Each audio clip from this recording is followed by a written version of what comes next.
34장 1절에서 마지막까지인데 오늘 마무리 지을 것입니다. 우리 함께 1절에서 12절까지 같이 천천히 읽겠습니다. 시작. 모세가 모압 평지에서 느보산에 올라가 여리고 맞은편 비스가 산꼭대기에 이르매 여호와께서 길르앗 온 땅과 단까지 보이시고 또 온 납달리와 에브라임과 므낫세의 땅과 서해까지의 유다 온 땅과 네겝과 종려나무의 성읍 여리고 골짜기 평지를 소할까지 보이시고 여호와께서 그에게 이르시되 이는 내가 아브라함과 이삭과 야곱에게 맹세하여 그의 후손에게 주리라 한 땅이라. 내가 내 눈으로 보게 하였거니와 너는 그리로 건너가지 못하리라 하시매 이에 여호와의 종 모세가 여호와의 말씀대로 모압 땅에서 죽어 벳보월 맞은편 모압 땅에 있는 골짜기에 장사되었고 오늘까지 그의 묻힌 곳을 아는 자가 없느니라. 모세가 죽을 때 나이 120세였으나 그의 눈이 흐리지 아니하였고 기력이 쇠하지 아니하였더라. 이스라엘 자손이 모압 평지에서 모세를 위하여 애곡하는 기간이 끝나도록 모세를 위하여 30일을 애곡하니라. 모세가 눈의 아들 여호수아에게 안수하였으므로 그에게 지혜의 영이 충만하니 이스라엘 자손이 여호와께서 모세에게 명령하신 대로 여호수아의 말을 순종하였더라. 그 후에는 이스라엘의 모세와 같은 선지자가 일어나지 못하였나니 모세는 여호와께서 대면하여 아시던 자요 여호와께서 그를 애굽 땅에 보내사 바로와 그의 모든 신하와 그의 온 땅의 모든 이적과 기사와 모든 큰 권능과 위엄을 행하게 하심에 온 이스라엘의 목전에서 그것을 행한 자이더라. 아멘. 오늘도 새벽을 깨우고 때를 따라 돕는 은혜를 얻기 위하여 은혜의 보좌 앞에 나온 여러분 모두에게 하나님의 큰 은혜를 베푸셔서 오늘 하루의 삶도 귀하게 복되게 아름답게 추스려 나갈 수 있기를 주님의 이름으로 축복합니다. 그동안 새벽기도 시간에 저와 함께 신명기서를 봤는데 오늘 모세가 죽음으로 마무리를 짓고 또 내일부터는 사도행전을 좀 같이 읽으면서 기도하려고 그럽니다. 어제 지난주에 우리가 말씀을 나눴던 것처럼 모세는 이스라엘 백성들을 각 지파별로 온 마음을 다해서 축복을 해 주었습니다. 그리고 하나님의 이끄심을 따라서 비느가 산 꼭대기에 오르지요.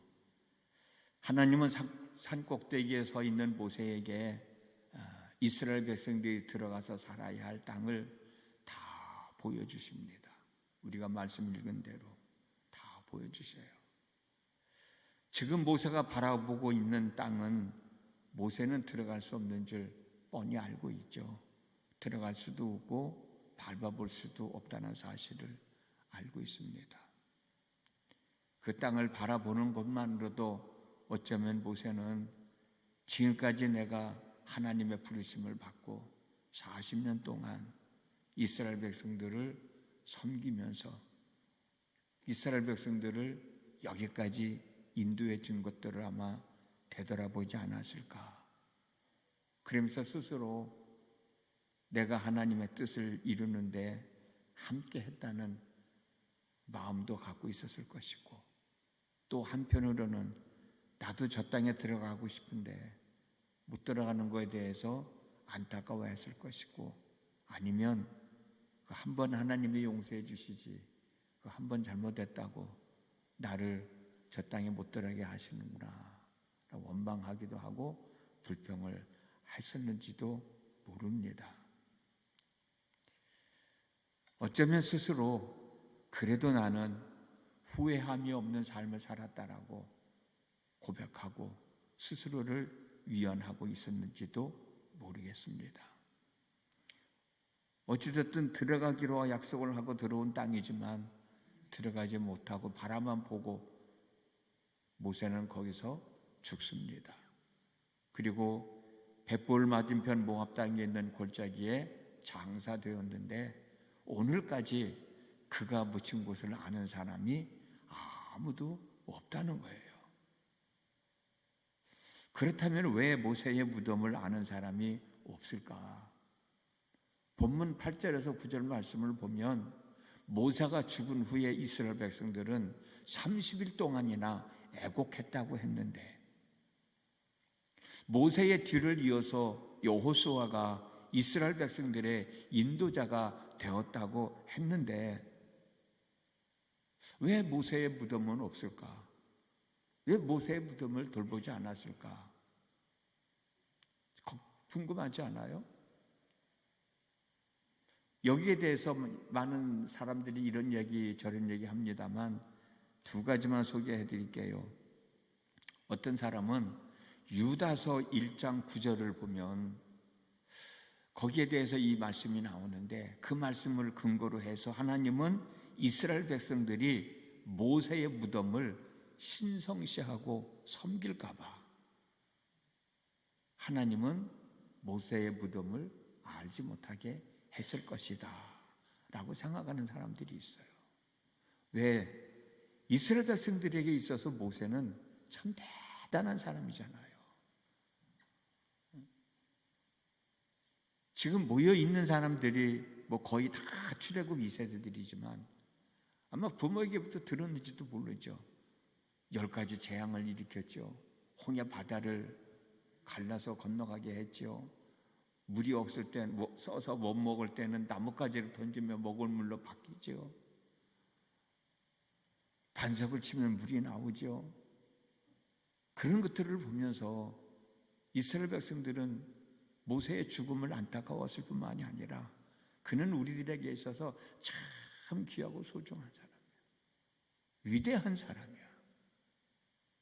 그런 마음가짐을 가지고 정말 섬겨야 할 하나님을 섬기는 게 아니라 눈에 보이는, 그들의 눈에 보이는 모세의 죽음을 안타까워하면서 그를 섬길 것 같은 마음이 들으셨는지 그걸 미연에 방지하기 위해서 모세의 무덤을 알지 못하게 했다.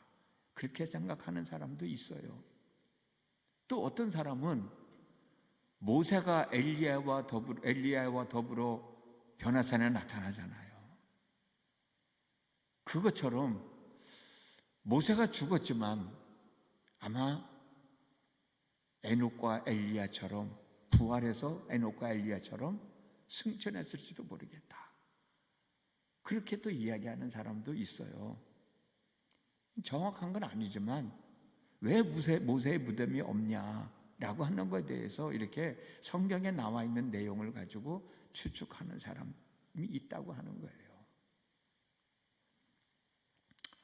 사랑하는 성도 여러분, 본문 7절을 보면 모세가 죽을 때 120세였고 그의 눈이 흐리지 아니하였고 기력이 쇠하지 아니하였다라는 말씀이 있어요. 모세의 무덤이 있느냐 없느냐 그거 가지고 우리가 논쟁을 벌일 게 아니라 저는 이 말씀에 주목하고 싶어요. 120살까지 살면서 눈이 흐리지 않고 기력이 쇠하지 아니하였다. 어쩌면 이 말씀은 이 땅을 살아가고 있는 모든 사람들이 꿈꾸고 있는 말씀이 아닐까. 나도 좀 그렇게 살았으면 좋겠다 라는 마음을 갖고 있어야 할 말씀이 아닐까 생각을 하는 거예요. 이 땅의 모든 사람들이 그런 마음을 갖고 있지 않습니까? 나만 그런가? 여러분들도 그럴 거라고 생각해요. 여러분 오죽했으면 99세까지 팔팔하게 살다가 2, 3일만 앓다 죽자. 9988 234. 이건 어르신들이 늘 하는 얘기예요. 저도 목요일 날 어르신 예배 마치고 인사할 때 꼭 얘기하거든요. 사는 날까지 정신줄 놓치지 말고 팔팔하게 살다가 2, 3일만 앓고 천국 가자. 아마 이 땅의 모든 사람들이 꿈꾸고 있는 말씀일 것 같아요. 그만큼 건강하게 살아가기를 원하는 거죠. 건강하게 살다 죽고 싶은 게 사람들의 생각이겠죠. 인간의 수명을 연구하는 어떤 교수님이 한 100명의 어르신들을 모아놓고 오래오래 살고 싶으신 어르신들 계시면 손 한번 들어보라고. 그러니까는 한 90% 이상의 어르신들이 손을 번쩍 들더래요. 아, 저 나이에 대해서도 더 살고 싶은 마음들이 있는가 보다. 그러면서 하는 얘기가 뭐냐면, 어르신들 100살까지 살고 싶으세요? 그러니까 손드는 사람이 10명도 안 되더라는 거예요. 오래오래 살고 싶은 사람들은 90명 이상의 손을 들더니 100살까지 살고 싶으세요? 그러니까 10명도 손을 안 들더라는 거예요. 그래서 깜짝 놀라가면서, 아니 이 양반들이 100살을 더 살고 싶어서 그러나? 그래서 100살 넘게 살고 싶어서 손 안 드시냐고. 그랬더니 그게 아니고 90살이 넘으면 대부분의 많은 어르신들이 남의 손에 의해서 살아가게 되잖아요. 그 모습은 싫다는 거야. 그렇게까지 살고 싶지는 않다는 거예요. 그냥 사는 날까지 건강하게 살다가 자식들에게 짐 되지 않다가 편안하게 죽는 게 소원이라는 거죠. 누구나 다 건강하게 사는 삶을 원하는 거예요. 근데 모세는 120살까지 살면서도 눈이 흐리지 아니하고 기력이 쇠하지 아니하였다고 그러니까 그런 삶 살고 싶은 마음 누구나 다 갖고 있지 않겠는가. 시편 90편 10절을 말씀을 보면 당시의 사람들의 평균 수명은 70세였고 건강하게 살면 80세였다고 그랬는데 모세는 120살까지 살았으니까 보통 사람들보다 훨씬 더 많이 산 거죠. 그런데도 그의 눈이 흐리지 아니하였고 기력이 쇠하지 아니하였다는 겁니다. 대단하잖아요. 창세기 27장 1절을 보면 이삭은 말년에 눈이 잘 보이지 않아서 자기 아들인 에서와 야곱을 잘 구별하지 못했었는데, 창세기 48장을 보면 야곱도 눈이 잘 보이지 않아서 손자인 에브라임과 므낫세를 제대로 구별하지 못했는데 모세는 눈이 흐리지 않았고 기력이 쇠하지 않았다는 거예요. 이렇게 건강한 삶을 산 것은 나름대로의 이유가 있었겠지만 거기에는 분명한 하나님의 은혜가 있지 않았겠습니까? 이사야 40장 31절 말씀처럼 여호와 하나님을 앙망하여 새 힘을 얻고 독수리가 날개치며 올라감같이 다른 박질하여도 피곤하지 않고 걸어가도 피곤하지 않는 삶을 살다가 천국 가면 얼마나 좋겠어요. 그리 될 수 있기를 주님의 이름으로 축복합니다. 본문 10절 12절 보면은 모세의 위대함을 설명해 주는 말씀이 있습니다.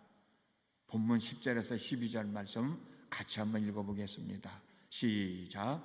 그 후에는 이스라엘의 모세와 같은 선지자가 일어나지 못하였나니 모세는 여호와께서 대면하여 아시던 자요 여호와께서 그를 애굽 땅에 보내사 바로와 그의 모든 신하와 그의 온 땅의 모든 이적과 기사와 모든 큰 권능과 위엄을 행하게 하심에 온 이스라엘의 목전에서 그것을 행한 자이더라. 아멘. 모세는 하나님과 대면한 사람이라고 설명하고 있어요. 대면이라는 뜻은 얼굴을 서로 마주본다는 뜻인데 여러분, 그러면 모세가 마주볼 수 있는 하나님이 얼굴이 있다는 얘기인가? 하나님은 영이신데 어떻게 하나님의 얼굴을 볼 수 있겠어요? 출애굽기 33장 20절을 보면 하나님의 얼굴을 보고 살아남을 자가 없다고 말씀하셨는데 모세가 하나님과 대면했다면, 하나님의 얼굴을 보았다면 어떻게 살아남을 수가 있었겠어요? 그러므로 모세가 하나님과 대면했다는 말씀을 실질적으로 받아들일 것이 아니고 하나님과 얼굴을 마주보고 이야기할 정도로 하나님과 친밀했다. 하나님과의 관계가 좋았다라고 이해하면 좋을 것 같습니다. 출애굽기 33장 20절에서 23절을 보면 하나님은 모세를 향하여 내가 내 얼굴을 보지 못하리니 나를 보고 살 자가 없음이니라 라고 말씀하신 후에 내 곁에 한 장소가 있으니 너는 그 반석 위에 서라. 내 영광이 지나갈 때에 내가 너를 반석 틈에 두고 내가 지나가도록 내 손으로 너를 덮었다가 손을 거두리니 내가 내 등을 볼 것이요 얼굴은 보지 못하리라 말씀한 게 있거든요. 어찌 보면은 모세는 하나님의 얼굴을 본 게 아니라 하나님의 등은 봤을지 모르겠어요. 이 말씀에 의하면. 그러니까 대면했다는 말씀을 서로 얼굴을 보고 이야기했다고 이렇게 우리가 이해하지 말고 그만큼 하나님과 친밀했단 말이에요. 하나님과 관계가 좋았단 말이에요. 그렇게 이해를 하면 되지 않겠느냐는 거예요. 모세는 하나님과 마주보고 이야기를 나눌 정도로 큰 기적을 행할 정도로 훌륭한 하나님의 사람, 하나님의 선지자였다는 것을 강조하고 있어요. 하나님의 사람으로 이 땅을 살아가고 있는 저와 여러분 모두가 사는 날까지 건강하게 살고 죽음 앞에서 살아온 날들을 되돌아보면서 그래도 잘 살았습니다. 하나님의 은혜로 잘 살았습니다. 하나님께서 내게 맡겨주신 직분 감당하면서 잘 살았습니다 라고 고백한다면 그 삶은 정말 후회함이 없는 삶이 아닐까. 하나님이 원하시는 삶을 살아간 삶이 아닐까. 그런 고백을 할 수 있는 삶을 살아가면 갈 수 있다면 얼마나 복 있는 삶이겠어요. 참 멋있는 삶이 아니었을까. 오늘 하루도 이와 같은 마음가짐을 가지고 살아가는 한날의 삶이 되어졌으면 좋겠습니다. 기도합니다. 모세가 하나님의 부름을 받고 40년 동안 하나님의 뜻을 따라 하나님과 함께 동행하며 살았던 모세가 이제 모든 일을 마치고 하나님 품에 돌아갔습니다. 그 내용을 우리가 함께 생각해 봤는데 모세는 120살까지 살면서 하나님의 뜻을 이루었고 그때까지도 눈이 흐리지 아니하였고 기력이 쇠하지 아니하였다 그랬습니다.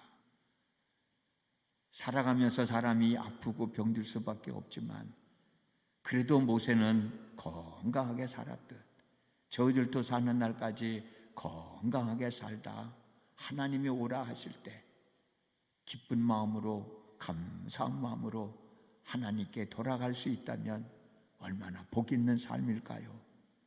그런 삶을 사는 저희들이 되어질 수 있도록 은혜 베풀어 주시기를 기도합니다. 하나님은 모세는 하나님에게 있어서 참 귀한 존재였습니다. 하나님께서 맡겨주신 사명 끝까지 감당했습니다. 하나님과 늘 대면하며 하나님의 뜻을 이룰 수 있을 정도로 친밀했고 하나님과 좋은 관계를 맺으며 살았습니다. 우리도 이 땅을 살아가는 동안 더욱더 하나님과 친밀한 관계 속에서 함께 더불어 살아갈 수 있다면 그 삶 얼마나 복 있는 삶일까요? 그 삶 얼마나 행복한 삶일까요? 아버지 하나님, 오늘도 함께 하시는 하나님이시니 그 하나님과 함께 할 수 있는 저희들이 되어지도록 인도해 주시어서 하나님과 함께 더불어 살면서 하나님의 뜻을 이룰 뿐만 아니라 하나님의 은혜를 덧입으면서 사는 저희가 되어지게 하여 주옵소서. 사는 날까지 하나님과 함께 더불어 살다가 하나님이 오라 하실 때 하나님 이렇게 살다 하나님의 부름을 받습니다 하고 이 땅의 모든 것들을 내려놓고 하나님의 품에 안길 수 있는 믿음의 권속들로 인도해 주옵소서. 오늘 또 하루를 살아갑니다. 오늘 또 하루를 살면서 저희들이 감당해내야 할 일들이 있죠. 능히 잘 감당할 수 있도록 지혜를 주시고 하나님의 능력과 하나님의 권세를 더하여 주시옵소서. 예수님의 이름으로 기도드렸습니다. 아멘.